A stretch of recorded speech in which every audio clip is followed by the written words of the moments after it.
Obviously, extremely happy for our guys. A gritty performance, specifically in the second half, to be able to battle back, and that's what this league has been about. It's not always pretty, and doesn't come easy, but we keep continuing to find a way. I thought the second half, specifically the first half, they were the tougher, more physical, aggressive team. Talked about that at halftime, and I thought the second half, for the most part, we were able to turn the tables on that, or at least even it out somewhat. And then obviously bench production, Brett and Kobe gave us a boost. And defensively, to be able to hold it to 24% shooting, not turn the ball over only one time the second half. That's been our identity, be able to guard really well and take care of the ball. And to be able to get this group to get to 20 wins, 12 wins now in the league, it's a credit to them, because they've grown a lot. And like I said, it doesn't come easy. It doesn't just happen. There's a lot of people that are involved with it, more than even the guys that wear the uniforms. And then obviously for Otto to be able to win on his special day and acknowledge him, and he's been around here longer than most of us in this room have been alive. So just overall, just happy with how we were able to finish it out. And you know, it's hard in this league, as we've seen game after game after game. So with that, I'll take questions. Greg, Coach Chambers said that Brevin Pritzel was the difference in this game. Could I get your thoughts on that? Do you agree with that? Well, he goes 5 for 5. So yeah, I mean, he did. He sparked us. There's no doubt, and I think he's done that various times during the year. Kobe's done that. I thought even Charlie's 2.5 minutes today, even though he didn't score, I thought he changed the physicality of the game in terms of what was not going our way from a defensive rebounding standpoint. He moved some bodies around a little bit and got the, I think, mindset changed in terms of how physical we needed to be inside. But Brevin, obviously, you make shots. That's a big contribution.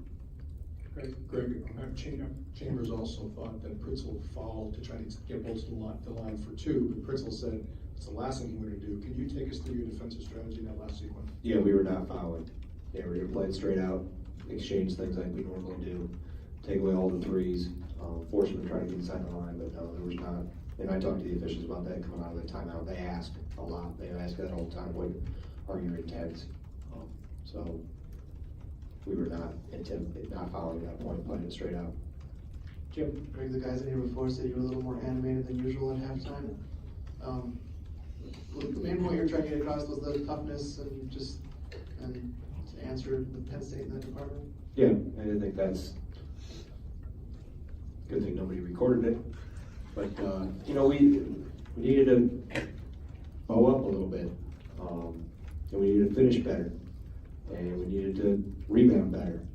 And, you know, when we can complete plays in the paint, then it helps set our defense. When we get to the free throw line, it helps set our defense. But there was also some extra effort, and we charted as 50-50 plays. We didn't win the 50-50 battle in the first half. They got almost all of them, if not 90% of them. We were able to change that in the second half, and the results showed. We played with more energy, more toughness, more physicality, and, which you have to do. This league isn't for the weak-minded. Greg, back to that last sequence for a second. Did you think that they were going to go into the line when Pritzel collided with Bolton on the side? Because he said he looked at you and you gave him kind of a little bit of a glare. I looked at who? I don't know. If I looked at him, maybe I did. Do you think they were going to line in that sequence? No, I thought it went off. I thought it went off the blue jerseys, and I don't know who was involved with that at that time without watching film from my angle. I think Brevin hit it, then it went off. Then it went off a Penn State player, out of bounds. And I thought that's what they were going to review, and was pretty confident that was going to be the result that they would come with. Tom? Greg, when you play offense like you did in the first half, and then you come out and you play like you did, especially the first half and the second half, what happens there? The same thing maybe happened at Indiana in some respects. What happens there? Well, it's 3 for 10 from Ethan in the first half versus 3 for 4 with 5 assists. You know, and finishing better, 75% is better than 30%. And he also found guys. I mean, he was finding guys in the second half, you know, and shooters able to knock down shots. I think it really comes down to, it's quite simple. The finish percentage in the paint has to be higher. And if you're not finishing, then you better be getting fouled. So when we were able to do that better in the second half, we were able to finish somewhat better. I'm sure I'll find some that we did not complete. But also, when help did come, we found shooters and they made shots. And then obviously it makes it look simple and easy. But, just finish percentage. I think that's the biggest thing that we've tried to get this group to grow in that area all year. Do Brevin and Kobe give you a little something different as well?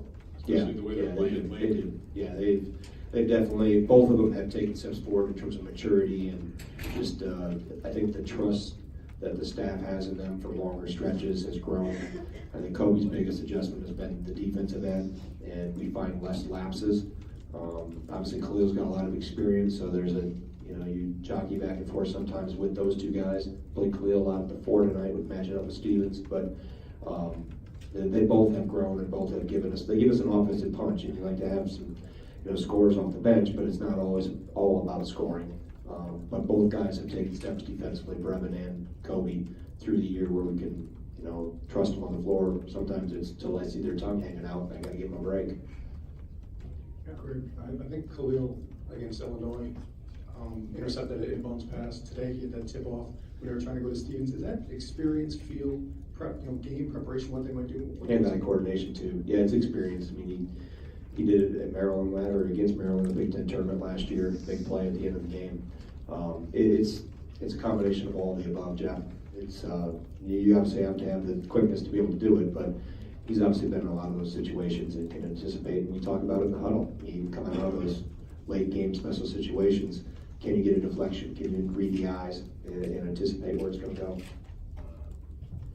Greg, as well as Kobe played, I think you said in the last 801, what's your mindset with him versus Brad, who's maybe struggling a little bit, and where to fit Kobe in the mix? Yeah, it was more based with Khalil or Kobe, and really when we're coming down the stretch like that, I trust the senior defensively. I'm looking at what are their defensive matchups, and today it's always game to game. It's never set in stone, but today I wanted the experienced defense on the floor in that situation, so that's why we went that route.